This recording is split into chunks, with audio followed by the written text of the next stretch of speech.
Welcome to Horror Shuffle.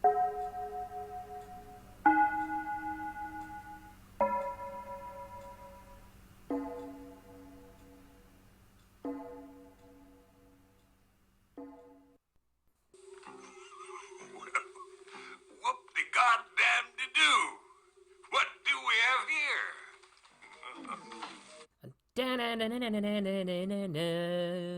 Hey, welcome to episode 8 of the Horror Shuffle podcast, a podcast for people like me who love horror movies. My name is Ryan, and I just want to say that I very much appreciate you listening to this, so thank you. In case you haven't figured it out, I always record these kind of in bits and pieces, and it's never all in one sitting. I don't know if that's really unprofessional or not, but, well, I work a full-time job, a part-time job. I've got a 15-year-old son, so that's why you might notice some changes in, like, my tone or just the background or who knows what. Sometimes I record during the day, sometimes I record at night. So yeah, it just all depends. So who knows what you're going to hear on this. Anyway, I have a lot of notes to get through, so we'll just get started. So yes, this episode is on Killer Klowns from Outer Space, as you heard my stupid intro doing the theme from the Dickies song for the movie. Very similar to, of course, just the circus music that you always hear, which I guess, I don't know if it's called The Show Must Go On. I know there's a song by Three Dog Night called The Show Must Go On, and it uses that type of like circus music. And yeah, it's got to be called The Show Must Go On.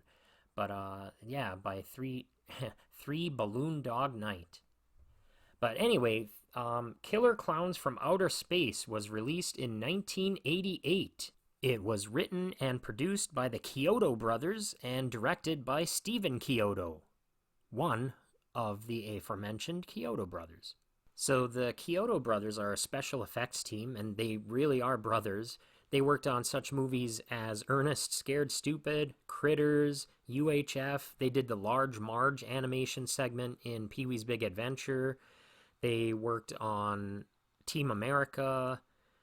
They also worked on some Simpsons episodes and the stop animation segments in Elf, like Mr. Narwhal when he's like, "Bye, buddy. Hope you find your dad." So I can't remember the first time I saw this movie. It was probably at my grandma's, because I saw a lot of movies first at my grandma's, because where I grew up, it was in a very rural area.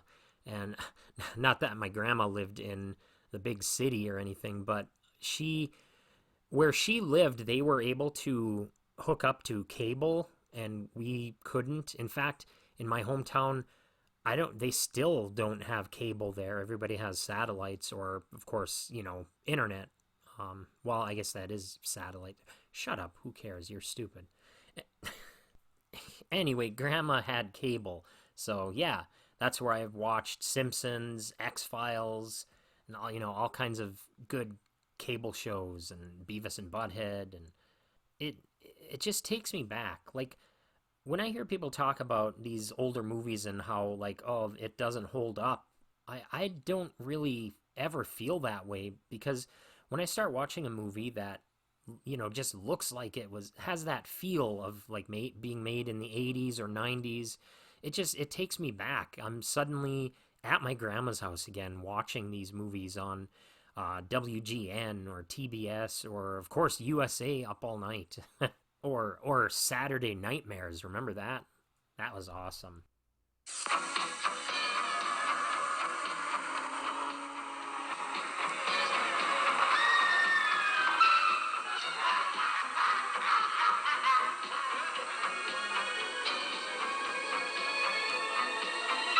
Tonight on USA's Saturday Nightmares. Oh, man, yeah. Big bowl of popcorn. Hey, speaking of popcorn, Killer Klowns.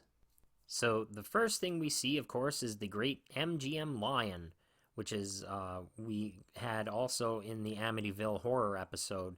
And just like that one, I kind of wish that instead of the lion, it was like one of the clowns and, I don't know, he beeped his nose or something. The movie starts with a shot of the night sky with stars, and I always look for the Big Dipper, but I'm sure it's not an accurate depiction when they do this in movies. Maybe sometimes, but I don't know. We also hear the beginning of the theme song, Killer Klowns from Outer Space, by the Dickies, and it plays over the opening credits, and as we see what at first looks like a circus tent, but turns out to be a burger place called Big Top Burger. We're also introduced to John Vernon's character, Officer Mooney. I feel like there are a lot of officers named Mooney in movies. Offhand, I can only think of a few. The one in this film, William H. Macy's character in Cellular, his name is Sergeant Mooney, and the old Dennis the Menace series, there was a Sergeant Mooney, but I swear there were a lot more. I could be wrong, because I actually thought one of the officers in Car 54, Where Are You, was named Mooney. Same with the 60s Batman series, I thought there was a Mooney, but I'm thinking maybe it's a Mandela effect type of thing, except it's just my dumbass. I did find a few more by searching, but they weren't movies or TV shows that I had seen.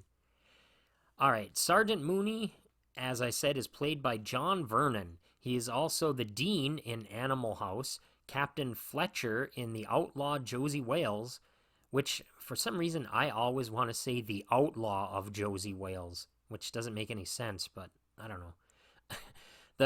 He also plays the mayor in Dirty Harry, a bad guy in an episode of The A-Team, and also MacGyver. He provided the voice for Iron Man and the Submariner in an animated Marvel series in 1966. He's also the villain in Ernest Goes to Camp. He will also be in at least one other film that I'll cover in this podcast, a 1983 hidden gem called Curtains. Alright, back to the movie. Sergeant Mooney curses at a young man carrying beer, played by actor-comedian Christopher Titus. We then cut to a popular makeout location called the Top of the World, where we are introduced to the Terenzi brothers and their ice cream truck featuring Jojo the Clown, a big clown head on top of the truck. Ice cream, we brought our goodies here to you. A tasty treat for while you screw. People start heckling them, throwing things, and yell for them to get lost. They have a couple of girls with them, which evidently they were hoping to hook up with at the Top of the World, but the girls aren't interested. And then the Terenzi brothers bicker back and forth over the ice cream truck's loudspeaker. Well, this worked out just great. Don't blame me. I didn't want to come here. Hey, why don't we try the drive-in? Oh, that's dumb. Hey, wait a minute. What's playing? At this point, we are also introduced to Mike Tobacco and Debbie Stone. Debbie Stone is played by Suzanne Snyder, who was in Night of the Creeps, Return of the Living Dead 2, and 2 episodes of Seinfeld, the one where George and Jerry get in the limo, and she plays a Nazi, and she also plays a girlfriend of Jerry's who won't try a piece of pie and won't tell him why. She just shakes her head.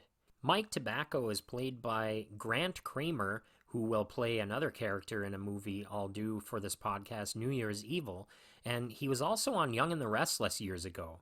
I used to watch Young and the Restless when I was a kid because my mom watched it and my grandma watched it, so it had kind of a big influence in my life. I remember a character on Young and the Restless, Lauren Fenmore, had this stalker, and he buried Lauren alive in a wooden box, and I remember he had a henchman named Turk. I was only 7 years old, but I still remember watching that, and Grant Kramer played this stalker who buried her. Like I said, Young and the Restless had a big influence on me. I even started writing my own soap opera in like 7th grade. I called it Day by Day. Oh, and by the way, the actor who plays Lauren Fenmore, Tracy Bregman, will actually appear in a horror movie that I'll cover on this podcast, Happy Birthday to Me.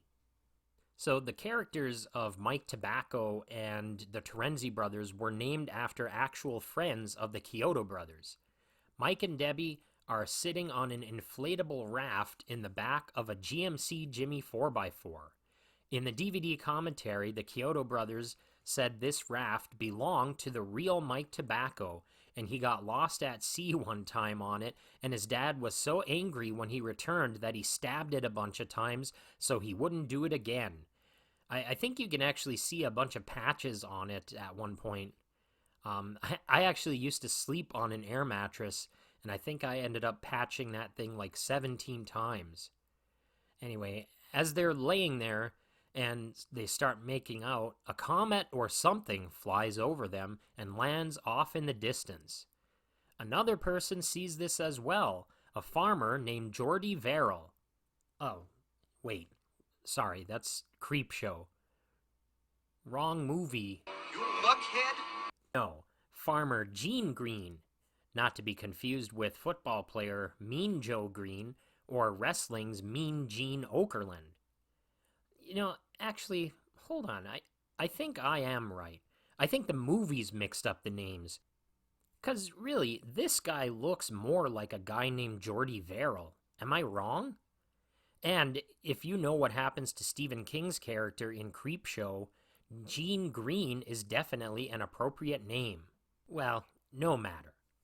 So Farmer Gene Green is played by Royal Dano. Royal Dano was also in The Outlaw Josie Wales, playing a character named Ten Spot. He was also in Messiah of Evil, House 2. He played Judge Clinton Sternwood on Twin Peaks. He was in Ghoulies 2, playing Uncle Ned, and he played Marley's ghost in Mr. Magoo's Christmas Carol, doing the voice, and he was in one episode of a show called Lights Out, and I guess it was an old radio show or TV show, and one of the residents at the nursing home where I work said she used to watch it, and it was a good show that it was kind of spooky, so that's kind of cool. So Farmer Gene starts heading toward the comet with his dog Pooh Bear. Debbie also convinces Mike to go look for it as well, but the farmer gets there first. And he finds a big circus tent, or so it seems. Well, I'll be greased and fried.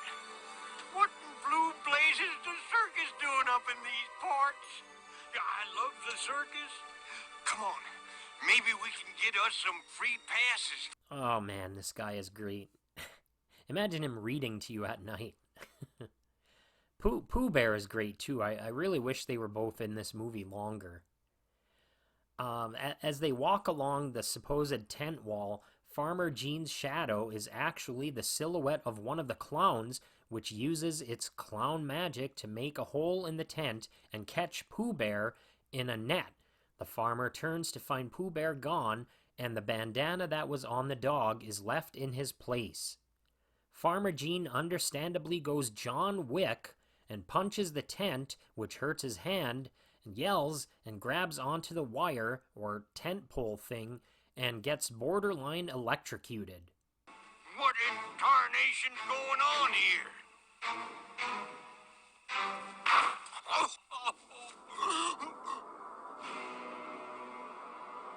Where's my dog? Where's my Pooh Bear? I'll tear this thing apart with my bare hands! Suddenly, a clown approaches him and he oddly smiles. The clown then shoots him with some kind of ray gun, but the camera cuts before we actually see what happens. We then go to Mooney as he arrives at the police station, having arrested a couple of members of Frankie Goes to Hollywood for carrying a bottle of wine and walking through the park.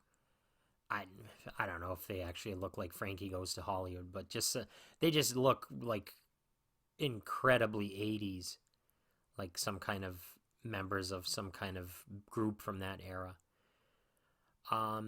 Mooney gets rough with them, and Dave, his superior officer, or I'm not sure if he's the sheriff or what, but He's clearly above Mooney, and he's younger, so that pisses Mooney off.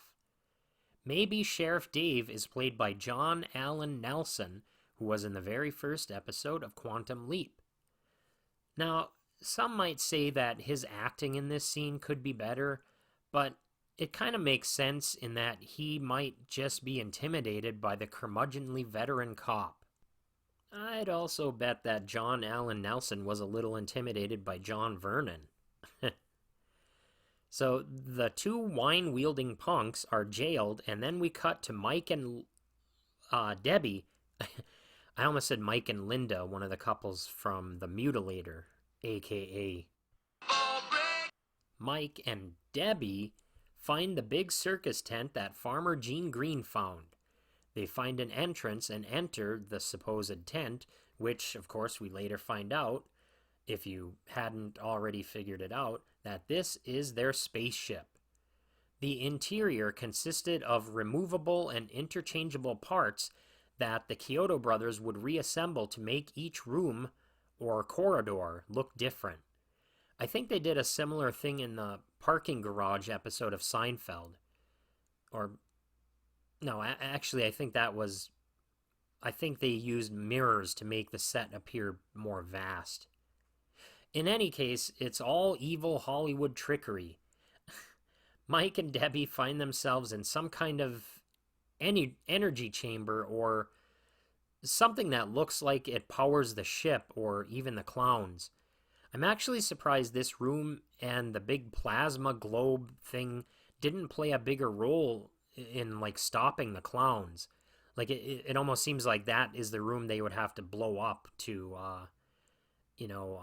get rid of them. Which, I guess maybe that is what happens ultimately. But anyway, we'll get there. This scene was inspired by a scene in the movie Forbidden Planet. They realize that they are actually in the thing that they saw fly over earlier. They see a clown's shadow, which I feel like that could be an album title, like Gary Newman or maybe Weird Al, The Clown's Shadow. They leave before they can see who or what it is, and they find a room with these giant cotton candy-looking pods.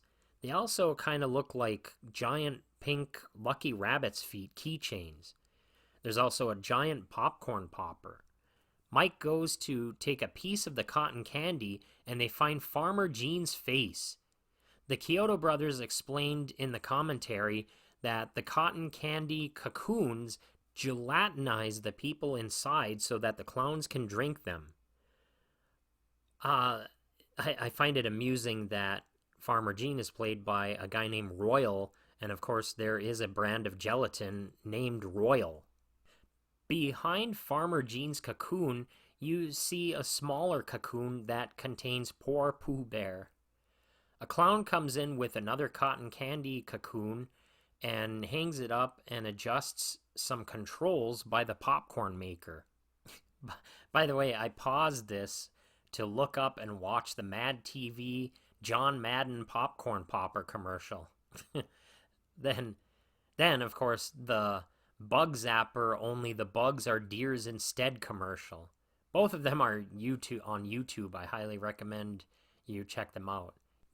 After you finish this episode, of course. Alright, then the clown sees Mike and Debbie trying to escape and grabs a gun which turns out to shoot popcorn, and they get covered with popcorn, which the Kyoto brothers individually glued on both actors' clothing. They then say, Popcorn, why? Popcorn! Because the clowns, that's why! The clowns make a balloon doggy and chase after Mike and Debbie. The scene of the clowns coming out of the woods is actually pretty terrifying. That and the balloon animal remind me of another recommendation, another thing to look up. It's a story Patton Oswalt tells on his Talking for Clapping album. It's called The Silver Balloon. It's a great story and bit. Anyway, the clowns start heading to town, which we find out is named Crescent Cove, but it's spelled with C's. I feel like it should be spelled with K's. Speaking of which, as I'm writing all this down, while I'm watching the movie, every word beginning with C that makes the K sound I'm spelling with a K. Even words like can and could and cotton candy cocoon. Just for fun. When I'm on my deathbed, I'll think about this when I changed every C to a K and be like, why the fuck did I do that? What a waste of time. Anyway, Mike and Debbie go to the police station and tell maybe Sheriff Dave what happened. But actually, they mention the Klowns killed a Joe Lombardo, so maybe that wasn't Farmer Gene in the cocoon. Next, one of the clowns sees an animatronic gorilla with a beanie with a propeller, and the clown mimics it, moving very robotic. Two people come by, kind of marvel for a bit at the sight, and go into the drugstore. We then go back to the police station, and Mooney comes into the room as Dave listens to Mike and Debbie's story about the clowns and the spaceship, and Mooney says, Killer clowns from outer space. Holy shit. Mooney, of course, dismisses the story and brings up the fact that Mike hangs out with the Terenzi brothers and refers to them as hoodlums. He also tells Dave, Go ahead, Dave. Make a dummy out of yourself. But you're not going to make a dummy out of me. and that's what you call foreshadowing. We then cut to a guy who just might be the most wholesome looking person I've ever seen in my life, watching an odd puppet show, and he's really enjoying it, but seems to be pretending not to. When one of the puppets shoots the other with a ray gun, then points it at the guy and shoots him with it, and we get a wonderfully cheesy spinning special effect as the guy is magically encased in a cotton candy cocoon. We then see the clown by the drugstore is now in the drugstore, and as always, I had to pause to look at the products on the shelves. There's all kinds of candy bars and gum, a You-Know chocolate bar, which I actually don't remember, and Butterfinger, which I was kind of surprised to find out that they've been around since 1923, over 100 years. And I think maybe because I still associate it with Bart Simpson, that it seems like it came out in the late 80s or early 90s. Alright, anyway, the clown knocks over an umbrella display and ransacks some of the shelves while the store employee observes nervously. Then we quickly cut to Deb, Mike, and Dave, and we find out Debbie and Dave used to be a couple. Next, we get a scene with a woman answering her door, and there's a clown with some pizzas. Two other clowns then appear on both sides of the other. The top pizza box opens, and a fourth clown with a ray gun comes out and turns her into a cotton candy cocoon. Then, another woman answers her door and sees a clown with a heart-shaped box of candy or chocolates. So the clowns are being very productive in their cotton candy cocoon kidnappings. There's a tongue twister. Killer clown cotton candy cocoon kidnapping. Whew. Debbie gets dropped off at home. Stupid. Then we see the clown continuing to ransack the drugstore. And while he's doing it, we see a provocation of dolls in the corner of the store. There is actually another shorter clown with him, and that clown accidentally sprays the other clown with shaving cream. Well, maybe accidentally. Why do I say maybe? Because the clowns, that's why. I love the pharmacist's reactions, or the drugstore employee. But he does look like a pharmacist, so I think he is a pharmacist. Anyway, doesn't matter. The clown that sprayed the shaving cream opens some talcum powder and sneezes, blowing it all over the place. Then we cut to Dave and Mike as they find the location where the circus tent was, but it's gone, and Dave accuses Mike of making it up and suggests that maybe Mooney was right. But it's probably just jealousy. Next, we see a gang of bikers gathering in an alley in town where the short clown from the drugstore arrives on a clownish motorbike, and they all laugh and tease him. Big bad JoJo coming Then one of the bikers approaches the clown, and this particular biker reminds me a lot of Mickey Dolenz from the Monkees musical group and TV show. Mickey Dolenz was also the voice of Arthur in the first season of the animated series The Tick, which also featured an episode with a maniacal clown, proto-clown. And by the way, when taking notes for these as I watch the movies, I number each page, of course, to keep track of it where I am, and sometimes I'll watch and take notes when I'm not home and have to start a new page. Like this morning, I was on my 7th page of notes, but I made a new sheet to continue, so I labeled it 7B. When I first mentioned Mickey Dolenz, I was on what is now page 7A, which makes me think of the beginning of the Monkees song Daydream Believer, where they coincidentally say 7A. What number is this, Chip? 7A. Okay, no, don't get excited, man. It's because I'm short, I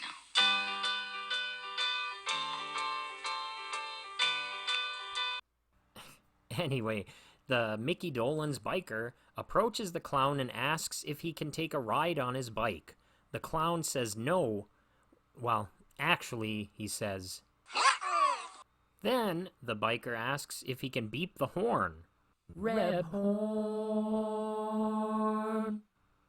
That's a reference to my Cat's Eye episode.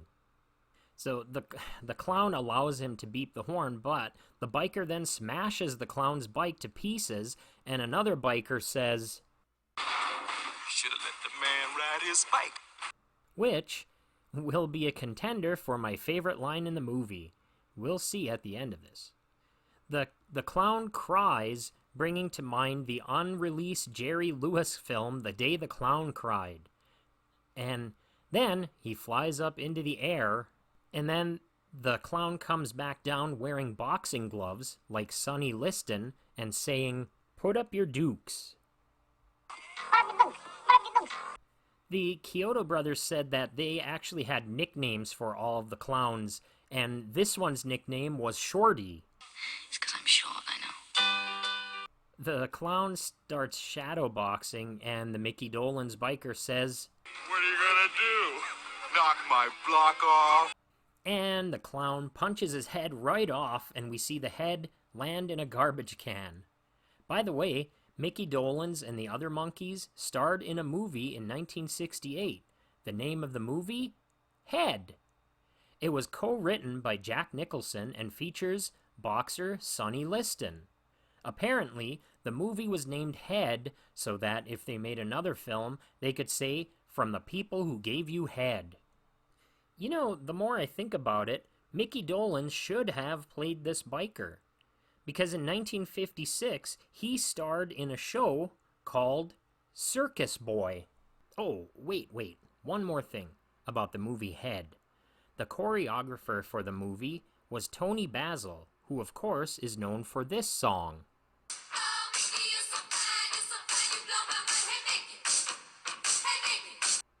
Now, naturally, a lot of people believed that the song is about Mickey Dolenz, but Tony Basil has said that it isn't true and that she didn't really know him. So it's just a coincidence. Alright, so the bikers react in shock and scatter to get away as the headless corpse falls to the ground. This scene brings to mind the scene in Friday the 13th Part 8, Jason Takes Manhattan, where Jason punches a character's head off. Shorty the clown laughs, and I gotta say the teeth on these clowns are wonderfully horrific. We then cut back to Big Top Burger, where another clown attracts the attention of a little girl inside the restaurant who is eating with her mom, 2 other women, and another child. And the girl's reaction is so joyful and innocent, and then when they start playing peekaboo, it just seems like such a nice, sweet, and fun interaction. But then the clown starts beckoning her to come over to him, and then we see that her chair at the table is empty. And we also see that, like a lot of children, she doesn't like pickles, because there's a pickle slice sitting on the food tray. Of course, she could also love pickles, and she's saving it for last. So, yeah, it's, I guess, There's more than one way to look at this. Anyway, the music gets eerier and more sinister, and then we see the clown is holding a big clown hammer behind his back. The little girl opens the door and is almost up to the clown when her mother grabs her and pulls her back in, not knowing the danger her daughter was in. This is probably the most unsettling scene in the movie. The nickname of this particular clown is Jumbo. And oddly enough, I used to work with a guy nicknamed Jumbo, but he also had another nickname, the Tooth, or just plain Tooth, because he used to work in a nursing home like I do, but not the same one where I work. And allegedly, a resident died and he stole her false teeth, or actually just one of the teeth, and used it somehow in his own mouth as one of his own teeth. That's also unsettling and sinister. Okay, next we return to the top of the world and we see Dave and Mike as they discover a Jeep covered in like a cotton candy spider web. The entire interior of the Jeep is covered.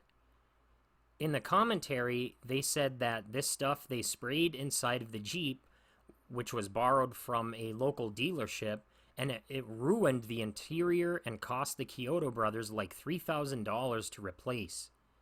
The Jeep belongs to Christopher Titus's character, Bob. This scene also reminds me of the X-Files episode Darkness Falls, in which deadly insects make cocoons inside vehicles and also kill people. Then we cut to Mooney reading and chuckling, and possibly pleasuring himself, to a gun magazine. A magazine about guns, not the magazine that holds the... Anyway, the phone rings and the caller is complaining about Klowns, which Mooney dismisses as another prank, and pours himself a drink. Then the phone rings again. It's the pharmacist calling about the clown in his store, whose nickname is Rudy, by the way. Rudy has placed a pile of stuff, including some Bugs Bunny vitamins, on the counter. Mooney puts him on hold and answers another clown-related call, and Mooney has had enough, deciding that the whole town is in on it, trying to drive him crazy. The next scene is kind of what started the idea for this movie. A guy is driving down the road and he's being chased by a clown, and this clown's nickname is Slim. It looks like it's riding on a speeder bike. It pulls up next to the guy, and he sees that the clown is basically floating. They float. They all float. The Kyoto brothers thought about how terrifying it would be if you're driving at night and a car pulls up alongside of you and the driver is a clown. This is likely based on the quote sometimes attributed to Lon Chaney or Psycho author Robert Bloch, that the most terrifying thing is a clown at midnight. Slim, the clown, slams into the guy's car and knocks him off a bridge. Now, the car was supposed to go sailing up into the air, like the General Lee in the Dukes of Hazzard. However, the car got stuck on something and just kind of fell and tumbled down head first into the creek below, which I actually think is pretty cool. What is your favorite car crash in a movie? One of mine is in Short Circuit 2 near the end of the movie when the bad guy's car flies up and crashes into a couple of junk cars. Email me at horrorshufflepod@gmail.com with your favorite car crash in a film or even a TV series. Anyway, Slim watches as the car catches fire and laughs.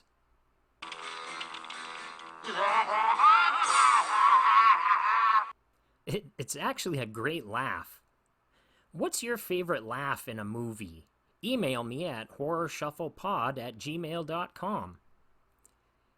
Next, Debbie gets in the shower and we see some popcorn that fell off of her on the floor from the popcorn gun, and we see them start moving, and one of them is actually crawling across the floor. Then we see the clown Jumbo sprinkle a handful of popcorn onto a dumpster. Then we cut back to the hamper in Debbie's bathroom moving. Then back to the Big Top Burger dumpster where an employee is taking out some trash, wearing an appropriate clown party hat, and he hears a noise coming from the dumpster, similar to Christmas Vacation when the squirrels in the Christmas tree, which that scene is something that I do when I'm alone and I hear a noise. I often will be like, "What's that sound? It's a funny squeaky sound."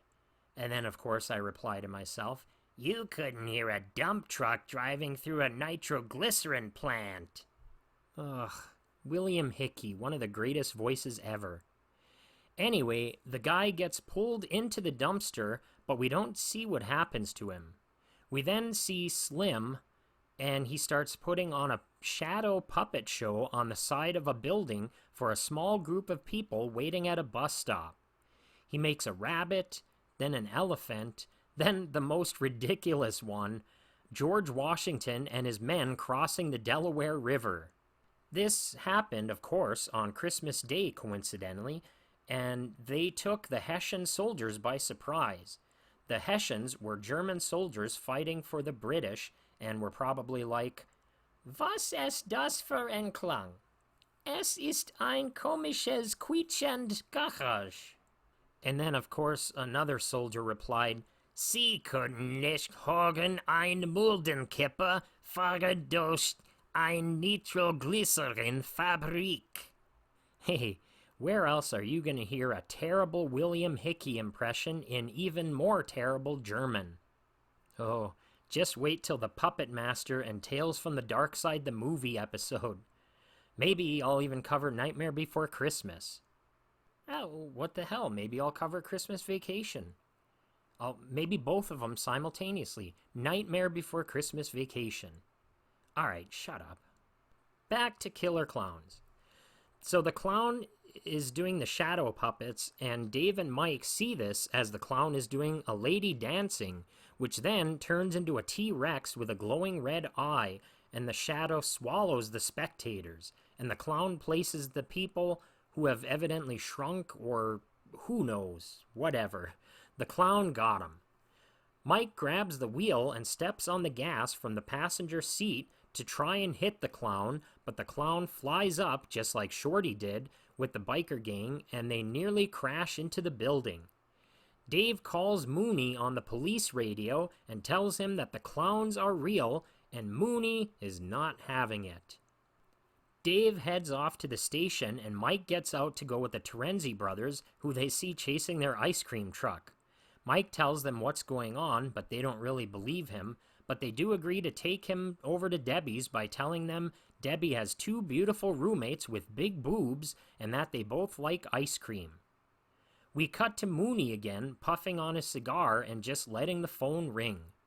Then Jumbo the Clown comes in, and Mooney grins and says, Whoop-de-goddamn-de-doo! What do we have here? Then we get a great scene where Jumbo sprays him with water from a fake flower and Mooney slaps handcuffs on him. But they end up being fake hands, or gloves maybe. The clown, toying with him, heads to the holding cells and allows Mooney to lock him up in the cell with the two wine-wielding punks from earlier. So then Jumbo blows a party horn, or as it's called, a blowout, that turns into a hand at the end, grabs Mooney by the neck and pulls him forward, and then slams his head against the bars. One of the punks asks the clown what he's in for, which I believe was improvised. We quickly see Debbie's hamper is still shaking around. Then Dave gets to the police station and finds big prop clown footprints, which he follows into the jail cell area, where there are footprints on the walls and ceiling and everywhere. The two punks are turned into cotton candy cocoons. Dave finds Jumbo sitting at a desk, and he's turned Mooney into a ventriloquist's dummy. But you're not gonna make a dummy out of me. Too late. The clown uses Mooney to tell Dave, "Don't worry, all we want to do is kill you." Now, I'd like to think this scene influenced Independence Day, the scene where an alien kind of takes over somebody's body, and they ask the alien, "What do you want us to do?" And the alien says, "Die." Then he pulls his bloody hand out of Mooney's body, which falls to the floor dead. Dave shoots the clown several times in the chest, which is ineffective, but when he shoots it in the nose, it spins, turns into a greenish glowing mass of light, and explodes. Then Mike and the Terenzi brothers see a kind of parade of clowns gathering townspeople that have been turned into cocoons. One guy hiding under a car gets out and tries to run, but is turned into a cocoon. They have a giant parade float looking thing with like a vacuum in front of it to suck up the clowns. Debbie, out of the shower finally, discovers her hamper and medicine cabinet have these clown creatures. They're like flowers, but instead of flowers, they have clown heads. That is what the popcorn turns into, I guess. She sprays the clown creatures with hairspray, which kind of reminds me of the episode of Seinfeld when Elaine sprays Crazy Joe Davola with cherry Banaka. And, coincidentally, when she runs into him later again in the episode, he's dressed as a clown. Also, Elaine is played by Julia Louis-Dreyfus, who, of course, was in Christmas Vacation. Anyway, another clown creature comes out of the toilet, and she shoves her shower head in its mouth, turns on the water, runs out, and hears Mike's voice outside the door, but when she opens it, it's Slim the Clown doing an impression of Mike. Ah, but can he do an impression of William Hickey in German?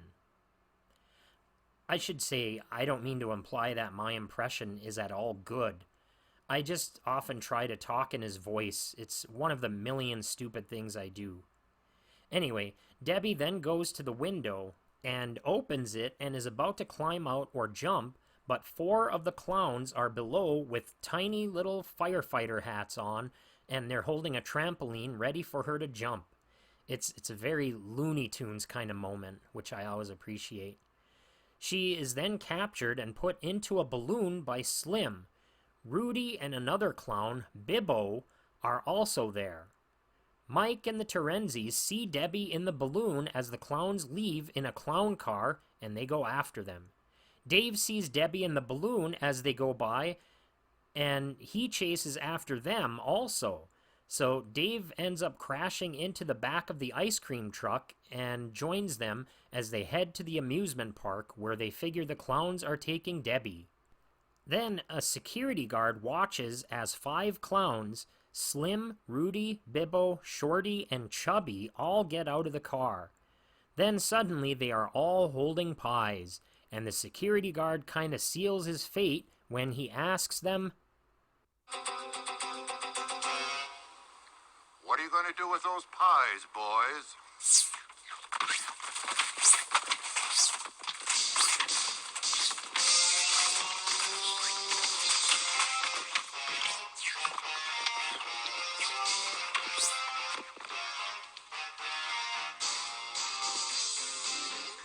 He is then barraged with a shitload of pies. As they walk by him, Shorty places a giant cherry on top of the pie-covered security guard. Mike and Dave and the Terenzi brothers arrive, and as they look at the pile of pies, we see the security guard is nothing but a skeleton. The pies have dissolved him. They enter the funhouse, I guess, and end up on the clown spaceship. The Terenzi brothers end up falling into a ball pit, which reminds me of the time I was in high school and I was at Burger King and a kid went up to the counter and said to the guy working behind the counter, "Do you guys have balls?" Now, obviously, he meant a ball pit room like the one in this movie, but and I knew that, my cousin knew that, but it didn't stop us from bursting out laughing. Oh shit, that reminds me of another story. Okay, sorry, I know we're getting near the end of this, but I'll try to make this quick. So, one time my friends and I were eating at a restaurant, and there was a family sitting next to us, and this little kid had apparently ordered a burger, and he was getting really impatient, and he kept bugging the waitress, like asking like why he didn't get his burger yet, and that he's hungry. And finally the waitress is like, "Well, the kitchen has to cook it." Do you want me to give it to you raw? My friends and I heard that and we burst out laughing, and it was kind of embarrassing, but we just couldn't help it. Anyway, back to the movie. So the Terenzi brothers find themselves in the company of two suddenly ladylike clowns with seemingly large breasts, and they ask if they're Debbie's roommates. Now, these clowns will give it to you raw. Mike and Dave get into the room with all the cocoons and look for Debbie when Chubby the clown enters and takes a big silly straw, jabs it into one of the cocoons, and starts drinking whoever is inside. When he's done, he leaves, and Mike and Dave find Debbie. Dave shoots the balloon in a way not to hurt her, and it pops, freeing her. The clowns come and chase them. They slide down a pole, stopping to avoid getting eaten by some kind of monstrous creature at the bottom of the pole. They run into a door which opens and reveals another smaller door, and then another, kind of similar to nesting dolls. They eventually get to a door that they can barely fit through, but they do escape. Although they are shortly surrounded by the clowns, so they climb up this kind of platform thing, and the clowns all have bats and golf clubs, but they're like clown-like or toy-like. The clowns start trying to hit them when the Terenzi brothers and their ice cream truck bursts through the wall, and they use the truck's loudspeaker to make it seem like the clown on top of the truck is commanding them to stop. We also see that they have lipstick type marks all over them, and their clothes are all torn up. So did they... well... something happened there. Suddenly, a giant clown on marionette strings is lowered onto the platform things. This character, played by Charles Chiodo, is referred to as Clownzilla. It picks up the ice cream truck and tosses it across the floor, and it ends up exploding and catching on fire. Dave tells Mike to get Debbie out of there, and he begins shooting Clownzilla and to keep it focused on him. Dave runs out of ammo and is picked up by the giant clown as their spaceship starts taking off. We see Mike and Debbie were able to get out as they are greeted by state police, which Dave had called earlier. They all watch as the spaceship hovers in the air. Dave grabs his badge and uses it to stab and destroy the giant clown's nose, which causes the clown and the spaceship to explode. The clown car falls out of the sky and lands on the ground, and Dave gets out of it, having miraculously survived. Then another door opens on top of the car, and the Terenzi brothers emerge, saying they hid in the freezer with the ice cream. Then they all look up at the sky and wonder if it's over, when suddenly they're hit in the face with pies. And that is the end of the movie. I can't help but wonder if these pies are the reason why Suzanne Snyder's character in Seinfeld refuses to try Jerry's pie and just shakes her head. We then get the end credits while the Dickies song Killer Klowns from Outer Space plays us out. The Chiodo brothers stated that they were at least once able to watch Killer Klowns from Outer Space in a theater with a full orchestra score and the Dickies playing live. That would be amazing. So, of course, the question is, what happens to these characters? They get hit in the face with these pies, and of course the security guard who got hit with all those pies earlier in the movie, melted and ended up nothing but a skeleton. So is that what happens to these characters? That's really sad. Maybe part of the spaceship could fall to Earth, landing on a fire hydrant, and then the water sprays the characters and washes the corrosive pie off of them. That could be one idea for, if they did a sequel. Well, in any case, it is a fitting end for the movie. So, as you might know, if you listen to previous episodes, I like to do, things with anagrams, where I take names or words or phrases and rearrange the letters, or shuffle the letters. For instance, if you take the names Mike Tobacco, Royal Dano, and Terenzi brothers spelled B-R-O-S, and rearrange all the letters, or shuffle all the letters in those names, you can get actor Mickey Dolenz, a sorta baboon ire, which is, that I kind of questioned even sharing that, but I don't know, it's kind of cool because baboon, of course, a sorta baboon, Mickey Dolenz, one of the Monkees, you know. Also, if you rearrange the letters in those names, Mike Tobacco, Terenzi Brothers, or Bros, and Royal Dano, you can get Barbarian Scooter, Mickey Dolenz 2. And so, like, there really is a motorcycle, I guess, called the Barbarian. It looks like it might be manufactured or from Australia. I'm not sure. But yeah, I thought that was kind of cool. And then another one, if you take Clown Movie, Tony Basil, and Hey Mickey, and rearrange those letters, you can get Bill Hickey voice, Mooney's Manwit. Well, alright, that's enough of that. Okay, I'm going to ask myself the questions now, the 7 questions I always ask at the end of each episode. The first question is, what character would you play or be cast as? I think it would be a lot of fun to play Mooney, just to be a prick and say lines like, "Killer clowns from outer space. Holy shit." But actually, I think it would be even more fun, and I think I would love it even more to be one of the clowns. In particular, Jumbo. Although any of them would be fun, but yeah, I think I would want to play one of the clowns. Question number 2. What is your favorite line? Well, as much as I love all of, like, a lot of Mooney's lines, I think I have to go with the biker who says, "Shoulda let the man ride his bike." Next question, what is your favorite gag? So this is kind of a tough one for this movie because usually in the movies I've covered, there's maybe 1 or 2 gags.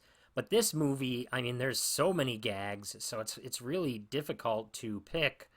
There's the clowns who dress up as the firemen with the trampoline when Suzanne Snyder's character is about to, like, gonna jump out the window. And there's the pizza box clown, and just the balloon dogs, the popcorn guns, the clown floating along the driver, along the road. Yeah, there's just a lot of them. But I think I have to go with the Shadow Puppet Show, in particular, Washington crossing the Delaware. That's just so, like, ridiculous and funny. Question 4, what is your favorite kill? Well, I think it could have also been a favorite gag, but the security guard who gets hit with the pies and then melts into just his skeleton, I think that was actually a little unexpected because it just seems like they were just going to hit him with pies and then maybe he'd, like, get knocked out or fall to the ground. But yeah, when you see that he's dissolved into just his skeleton, it's kind of a surprise, a pleasant surprise. All right, question 5. What prop would you like to own? Well, it'd be fun to have the popcorn gun, but I think, how could I not pick one of the clowns? I'd love to own either Rudy or Jumbo, like the clown outfit. That would be cool to have in my apartment and just maybe wear around town. But yeah, definitely one of the clown outfits. Question 6, which character or characters should get a spin-off series or film? Oh man, I mean, Mooney would be fun. But honestly, I would love to see Farmer Gene and Pooh Bear just traveling around the country or county and, yeah, just getting into all sorts of shenanigans. Yeah, definitely those two. All right, and question 7, who would be cast in a remake? So, I'm thinking it was kind of tough, but for Farmer Gene, because I can't think of anybody that has this kind of similar vocalizations as Royal Dano, but I was thinking maybe Larry Hankin. And if you don't know who he is, I'm sure you've seen him. He is, if you watch Seinfeld, he plays the character of Kramer in the pilot that Jerry and George write, and he steals George's box of raisins. He also plays the junkyard guy in Breaking Bad. He plays a police officer in Home Alone when Kevin's mother calls to check on him. He's one of the ones that answers the phone. I think I've talked about Larry Hankin in another episode, maybe. I can't remember. But yeah, I think he would be good. He was also in Billy Madison. He plays Billy Madison's father's assistant or something. The one who ends up taking over the company at the end of the movie. Spoiler alert. All right, and then for Mooney, I was thinking maybe Bill Burr. Comedian Bill Burr would be fun. Or David Koechner. He's Champ Kind? Yeah, in Anchorman. And Paul Guilfoyle, he played Lieutenant Brass, whatever his rank is on CSI. I think he would be kind of fun, especially the way his character was in the beginning of the first season of CSI. And then, of course, Jonathan Banks from Breaking Bad. He would be, of course, a good Mooney. And, but, yeah, I'm torn between, well, any one of them, really. And Michael McShane, who I first knew from Whose Line Is It Anyway, the British version. He used to be a regular guest or, improviser on Whose Line Is It Anyway. But if you don't know him from that, he is the psychiatrist, I think, at the beginning of Office Space. He's the main character's psychiatrist who falls and drops dead, and that's when the main character decides that, like, he has, like, I don't know, an epiphany or something, and he just stops going to work. But yeah, Michael McShane is that character, the doctor. And also, he plays a character named FDR on Seinfeld. In particular, the Backwards episode where Kramer hits him with a snowball, and then he uses a birthday wish to wish Kramer drops dead. But yeah, Michael McShane, I think, would be a interesting Mooney. All right, it's time to pick my next movie using my picker wheel on pickerwheel.com with all my over 300 movies. I'm going to spin the wheel. The wheel is spinning. And as always, I'm going to cover up the screen and reveal it one letter at a time. All right, a movie's been picked. And this movie starts with the letter V. That narrows it down quite a bit. V. I'm trying to think of a horror movie that starts with a V.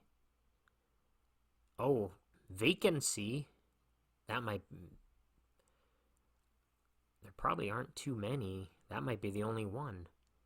V. I always feel like there's probably an obvious one I'm not thinking of. Alright, what's the second letter? Oh, the second letter is an A. Alright, I'm thinking it is most likely Vacancy. Yeah, alright. The third letter. Oh, okay. Oh, wow. The third letter is an M. V-A-M. What could that be? Vam. Okay, I'm gonna reveal the rest of it. Yep.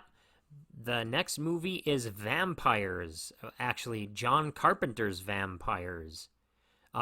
Second episode featuring James Woods. All right, I haven't seen this in a long, long time, so it'll be fun to watch again. I remember thinking it was a pretty decent movie, so yeah. I guess that about does it for this episode. Email me at horrorshufflepod@gmail.com. Thank you so much for listening, and come back for the next episode on John Carpenter's Vampires. Oh, Vampires was released in 1998, of course, directed by John Carpenter, and as of now, it is available on Netflix. All right, I'll be right back.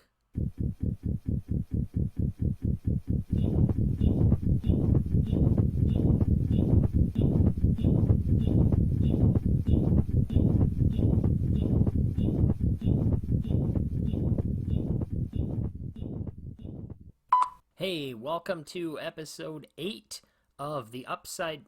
Oh, wrong podcast. It was written and directed by the Kyoto brothers. Well, written and like, I mean, the Kyoto brothers, it's their movie. Oh my god, what a bunch of horse shit coming out of my mouth right now.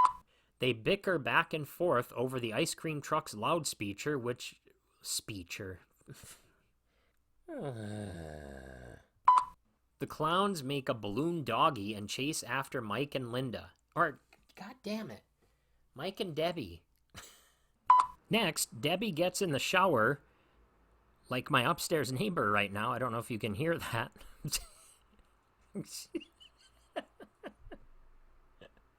Then we see the clown Jumbo sprinkle a handful of popcorn into a dumpster. Then the hamper.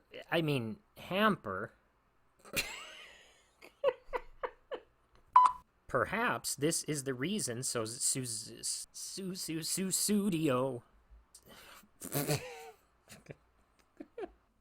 When he's done, he leaves and Mike and Dave find Linda. Linda? What? Seriously, I wrote Linda because of the fucking mutilator.